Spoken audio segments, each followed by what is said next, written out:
शख्सियत में आपका स्वागत है। शमशाद खान का अभिवादन स्वीकार करें।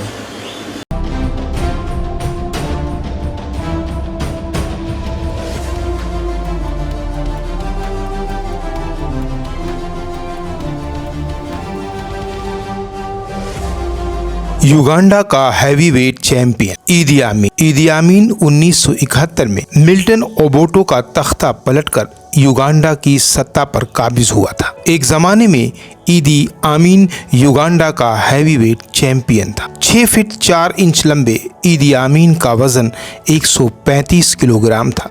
8 साल के शासन के दौरान ही ईदी आमीन ने लाखों लोगों को मौत के घाट उतार दिया। उसने अपनी सरकार में इतनी तबाही मचाई कि पूरी दुनिया में उसे तानाशाह, कातिल और न जाने क्या क्या कहा जाने लगा। ईदी आमीन के समय में स्वास्थ्य मंत्री रहे हेनरी केबा ने a state of blood the inside story of Idi Amin में लिखा, उसके क्रूरता के ऐसे ऐसे किस्से थे जिसे जानकर पूरी दुनिया सन्न रह गई। हेनरी केबा अपनी किताब में लिखते हैं कि ईदी आमीन ने न सिर्फ अपने दुश्मनों की हत्या करवाई बल्कि उनके शवों के साथ बर्बरता भी की। मुर्दाघर में रखे गए शवों के गुर्दे, लीवर, नाक, होठ गायब मिलते थे। हैवानियत के कारण ही ईदी आमीन को मैड मैन ऑफ अफ्रीका भी कहा जाता था। ये दावा किया जाता है कि वो इंसानी मांस को खाता था। उसके फ्रिज से इंसानी मांस मिला। ईदी आमीन की ये बर्बरता बस कुछ ही दिनों रही। साल 1979 में जब तंजानिया और ईदी आमीन की विरोधी सेना ने हाथ मिला लिया, तब ईदी आमीन भागकर सऊदी अरब चला गया और वहीं पर साल 2003 में इस खूंखार तानाशाह बर्बर की मौत हो गई। ईदी आमीन के शासन से पहले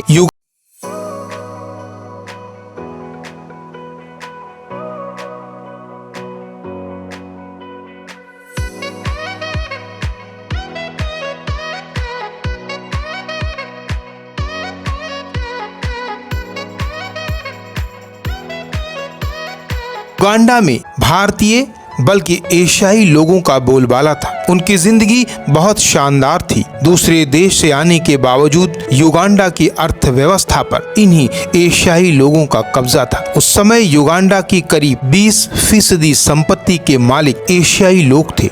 युगांडा की अधिकतर सड़कों का नाम एशियाई लोगों के नाम पर था। पूरे युगांडा में ज्यादातर कारोबार इन्हीं एशियाई लोगों के हाथों में था। इनकी जिंदगी इतनी आलीशान थी कि कट्टरपंथी स्थानीय लोग इनसे जलते थे। इस कारण पूरे युगांडा में एशियाई लोगों के खिलाफ अंदर ही अंदर विद्रोह की आग सुलग रही थी। साल 4 अगस्त 1962 को युगांडा के टोरोरो में सैनिकों को संबोधित करते हुए ईदी आमीन ने कहा कि अल्लाह मुझे हुक्म देता है कि वो सारे एशियाई को युगांडा से बाहर निकाल दे। युगांडा में रहने वाले भारतीय मूल के लोगों की अपनी अलग बस्तियां होती थीं।